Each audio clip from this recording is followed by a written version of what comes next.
हंसता है और कहता है अगर तुम इसी तरह से कॉन्सेंट्रेट करोगे, इसी तरह से की को यूज करोगे, तो तुम नेचुरल ऑब्जेक्ट्स को भी सेंस कर सकते हो एंड तुम कभी भी ऐसी बड़ी बड़ी ऑब्जेक्ट्स के गिरने पर नहीं मरोगे। आस्था बोलता है ओसम यार, ये की तो बड़ी सही चीज है, मजा आ गया। यामी आस्था को बोलता है चलो जाओ अब लिफ्ट से फाइट करो। पहले तो आस्था शॉक्ड हो जाता है एंड देन कहता है कि ऐसा लग रहा है कि मैं इस वक्त कर सकता हूँ बिकॉज ऑफ माई की। मैं एंथुसियास्टिक हूँ, यानी कि उत्साही हूँ, एनर्जेटिक हूँ और कॉन्फिडेंट भी। मेरी की पावर से ऐसा कुछ नहीं है जो मैं नहीं कर सकता। यामी आस्था को लात मारकर बोलता है वो मेरा शिकार है, मैंने उसे बोला था कि मैं उसको दिखाऊंगा कि एक मैजिक नाइट का कैप्टन क्या कर सकता है। आस्था बोलता है तो मैं एक्स्ट्रा एनर्जी का क्या करूं जो इस वक्त मेरे अंदर ओवरफ्लो हो रही है। यामी बोलता है मुझे नहीं पता, ये मेरी प्रॉब्लम नहीं है, तुम एक काम करो उस वोल्टोस को संभालो। यामी कहता है मजा आने वाला है, कितने दिन हो गए मैंने फन नहीं किया, यानी कि इतनी मजेदार फाइट उसने कई दिनों से नहीं की है, काफी लंबे टाइम से। Yami and lift go head to head, मतलब कि एक दूसरे से फाइट करते हैं। लिफ्ट का मैजिक यामी के डार्क मैजिक में समा जाता है। लिफ्ट यामी से कहता है ओह तो ये है डार्क मैजिक की पावर, अब तुमने मेरे को दिखाई दिया है कि तुम किस कैपेबल हो, तुम्हारे जीतने के चांसेस इम्पॉसिबल हैं। यामी लिफ्ट पर यह बोलते हुए हमला करता है कि तुमने फाइट के दौरान एक अजीब सी कहानी सुनाई थी पर उसका एंडिंग नहीं सुनाया तुमने। तुम्हारे पास क्लोवर किंगडम का ग्रीमोयर है, मतलब कि तुम क्लोवर किंगडम के सिटीजन हो, तो क्यों अपने ही देश में हमला कर रहे हो। दोनों में जबरदस्त फाइट चल रहा होता है।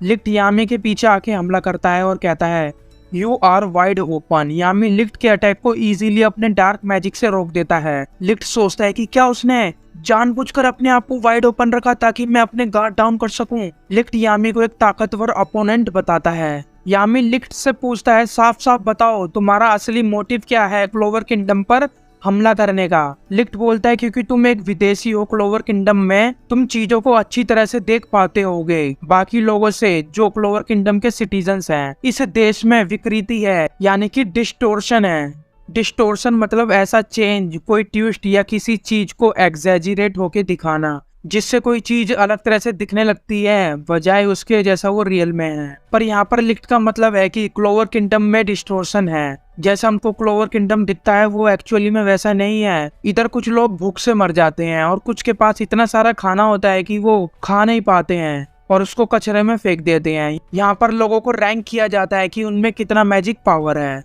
तुम्हारा शोषण किया जाता है तुम्हारे लो बर्थ की वजह से।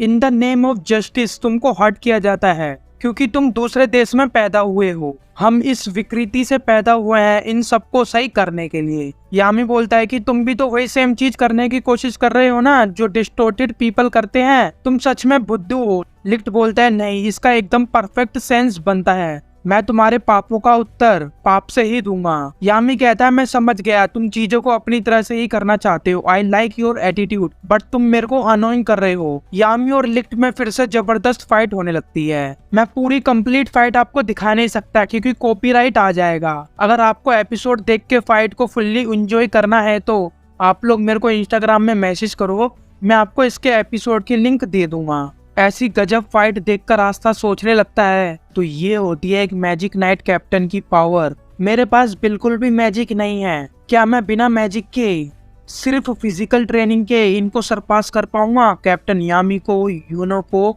और विजर्ड किंग जैसे बंदों को। यामी लिफ्ट को जबरदस्त टक्कर दे रहा है, इसलिए वोल्टोस यामी पर हमला करता है जिसको यामी बहुत आसानी से रोक देता है और आस्था से कहता है कि तुम एक मुर्गे की तरह क्यों खड़े हो, उस वोल्टोस को संभालो। मैं तुमको लिफ्ट से फाइट नहीं करने दूंगा, तुम वोल्टोस से फाइट करो। मैं तुमको उससे ज्यादा नहीं करने दूंगा जिसे तुम सम्मान नहीं सकते, जिसे तुम हैंडल नहीं कर सको। जाओ और वोल्टोस से अपने तरीके से फाइट करो। आस्था कहता है मेरे पास टाइम नहीं है डिप्रेस होने का, कुछ भी हो जाए मैं विजर्ड किंग बन के ही रहूंगा। आस्था भागते हुए वोल्टोस के पास जाता है और कहता है मैं तुमको हराने वाला हूँ। वोल्टोस बोलता है ये तुम्हारी गलतफहमी है, तुमने मेरे एक अटैक को ब्लॉक क्या कर दिया, तुम हवा में उड़ रहे हो, तुम मेरे इतने सारे अटैक को नहीं रोक पाओगे। वोल्टोस बहुत सारे हमले करता है जिसको आस्था ब्लॉक तो कर देता है पर वो हद से ज्यादा होते हैं एंड आस्था को वो अटैक हिट होने लगते हैं। वोल्टोस तो ये बहुत देर तक कर सकता है आस्था पर इस तरह से हमले। इस तरह चलता रहा तो आस्था हारने वाला है वोल्टोस से। अगर वो उसके अटैक को ब्लॉक एंड रिपेल करना मैनेज भी कर ले तो वो इस तरह से वोल्टोस को नहीं हरा पाएगा। वो शांत होकर सोचता है वैसे ही जैसे फुइगोलियन ने उसको सिखाया था। वो अपनी दोनों तलवार को फेंक देता है। वोल्टोस कहता है तुम पागल हो गए हो, तुम्हारे पास बिल्कुल भी मैजिक नहीं है और फाइट करने के लिए तुम्हारे पास सिर्फ तुम्हारी तलवार है जिसको तुम फेंक रहे हो। चलो सही है, मैं तुमको अपने अंतिम हमले से यहीं दफना देता हूँ। वोल्टोस अटैक करने वाला होता है और आस्था वोल्टोस के पोर्टल में घुस जाता है। वोल्टोस अटैक करने वाला होता है और आस्था वोल्टोस के पोर्टल में घुस के वोल्टोस के करीब जाके उसको पंच मारता है। यामी हंसता है, हो हो। तो ये है तुम्हारा फाइट करने का तरीका, तुम बहुत फनी हो किड। लिफ्ट यामी पे हमला करते हुए बोलता है कि तुमको अपने गार्ड डाउन नहीं करने चाहिए। यामी बोलता है, अच्छा तुम श्योर हो इस बारे में कि मेरा तुम्हारे ऊपर ध्यान नहीं है। यामी लिफ्ट के अटैक को ऑब्जर्व कर लेता है एंड लिफ्ट हिल भी नहीं पाता। वो लिफ्ट पर dark magic black hole to the dark magic dark cloaked black blade से हमला करता है। इतने सारे अटैक को एक साथ मर्ज करके उस पर हमला करता है। वो हमला लिफ्ट को लग जाता है एंड देन यामी आस्था को बोलता है, तुमने अच्छा काम किया किड। लिफ्ट यामी से कहता है, तुमने मेरे को अपने हमले में फंसा ही लिया। तुमने अपने मैजिक से मेरे मैजिक को अब्सॉर्ब भी नहीं किया बल्कि मेरे को हिलने से भी रोक लिया। जब यामी लिफ्ट पर अपना अटैक करता है तो लिफ्ट हिल नहीं पाता है, ऐसा अटैक करता है वो। डार्क मैजिक बहुत अमेजिंग है, ऐसा लिफ्ट कहता है। तुम्हारा मैजिक मेरे मैजिक से एकदम उल्टा है, लाइट का opposite dark. Dark magic slow है और लाइट मैजिक के पास एब्सोल्यूट स्पीड है, इसलिए तुम अपनी तलवार पर डार्क मैजिक चढ़ाकर रखते हो। मतलब यामी अपनी तलवार पर डार्क मैजिक की लेयर बना लेता है जिससे वो एक कॉम्बैक्ट स्टाइल को क्रिएट करता है अपने डार्क मैजिक को यूज करके लिफ्ट के मैजिक की एब्सोल्यूट स्पीड को कंपनसेट करने के लिए। यामी कहता है, हाँ सही कहा तुमने, मुझे पता है तुम हीलिंग मैजिक भी यूज कर सकते हो, तो जल्दी से अपने आप को हील कर लो। जब तुम अपने आप को हील कर रहे होगे मैं तुमको अपने हमले से खत्म कर दूंगा वहीं के वहीं। लिफ्ट एडमिट करता है कि यामी सेकंड ताकतवर अपोनेंट है जिससे वो फाइट कर रहा है। यामी बोलता है, पहला कौन है? वो बताता है, पहला है current wizard king of clover kingdom Julius novo corona. उसने लिफ्ट के अटैक को इस तरह से जख्मी किया कि वो अपने हाथ को दोबारा से हील नहीं कर पाया। जूलियस उसका सबसे बड़ा दुश्मन और ताकतवर दुश्मन है, ग्रेटेस्ट फोए।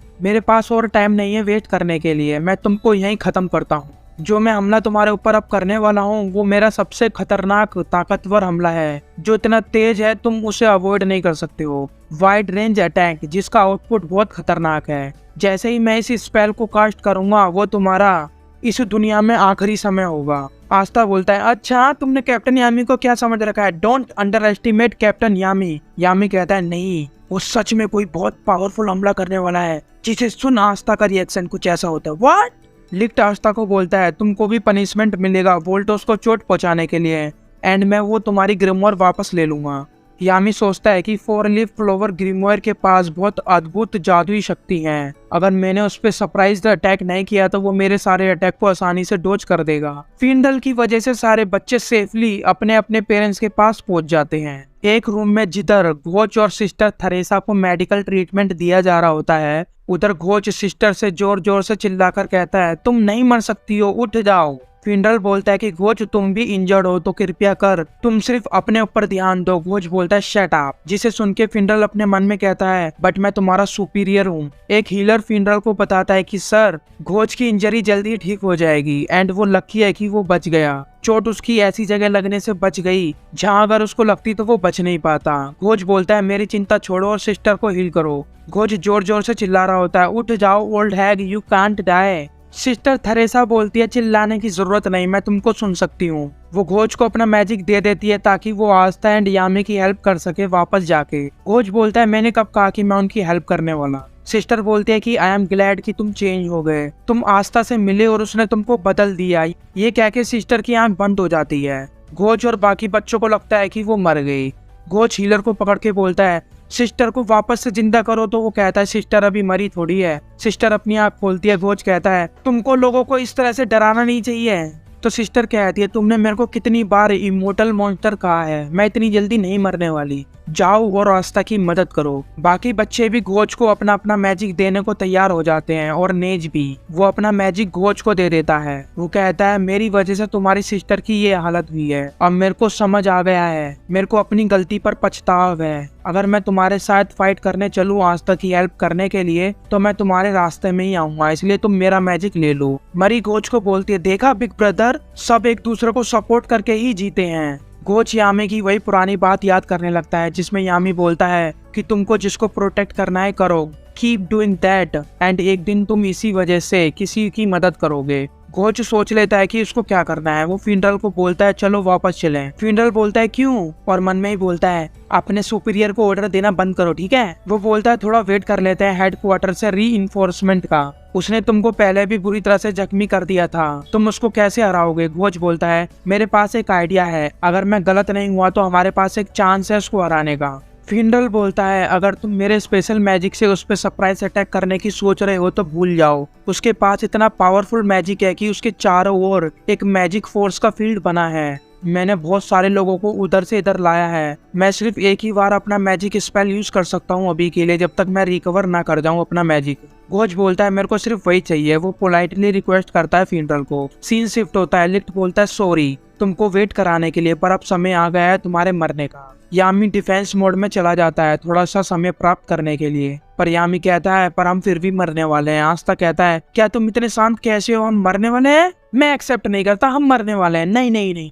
यामी बोलता है तुम्हारी सिर्फ स्वॉर्ड बचेंगी, तुम पूरी तरह से नष्ट हो जाओगे। आस्था कहता है फिर तो हमको कुछ करना होगा ना। यामी कहता है हाँ, मरते दम तक हार ना मानना। आस्था कहता है क्या तुम कूल दिखने का ट्राई कर रहे हो, इतने शांत कैसे हो जबकि हम मरने वाले हैं। तो यामी मन में सोचता है कि हम बहुत सीरियस प्रॉब्लम में हैं, इस वक्त हम कुछ भी नहीं कर सकते। यामी आस्था को बोलता है अपने दांत को पीसो और डटे रहो, इस वक्त हम सिर्फ यही कर सकते हैं। घोच और फिनरल उधर पहुंच जाते हैं। फिनरल कहता है कि हम गलत जगह पर आ गए, ये क्या चल रहा है। घोच बोलता है नहीं, हम सही जगह पर हैं। वो दोनों यामी का मैजिक देख लेते हैं और लिफ्ट के मैजिक को देखकर फिनरल कहता है कि इधर तो कुछ बहुत खतरनाक होने वाला है, हमको इधर नहीं आना चाहिए था। लिफ्ट यामी से कहता है अपनी आखिरी सांस ले लो। वो उन पे अटैक कर देता है। घोच बीच में आके अपने मिरर मैजिक यूज करता है। वो अपने मिरर मैजिक से लिफ्ट के मैजिक को उसी के ऊपर रिफ्लेक्ट कर देता है। वो अटैक लिफ्ट को लग जाता है और वो लुढ़क जाता है। घोच बोलता है तुम्हारा मैजिक चाहे कितना भी बड़ा क्यों ना हो, कितना भी तेज क्यों ना हो, मिरर हमेशा लाइट को रिफ्लेक्ट कर देता है। एपिसोड के एंड में हमको एक सीन दिखाया जाता है जहाँ मिडनाइट सन की थर्ड आई बोलते हैं कि ऐसा कौन है जो शैली को इतना घायल कर सकता है। वो कहते हैं कि अब बारी उनकी है उन पे हमला करने का। जिसने शैली के संग ये किया उनको दिखाने का कि हम क्या कर सकते हैं। तो आज का एपिसोड यहीं खत्म होता है।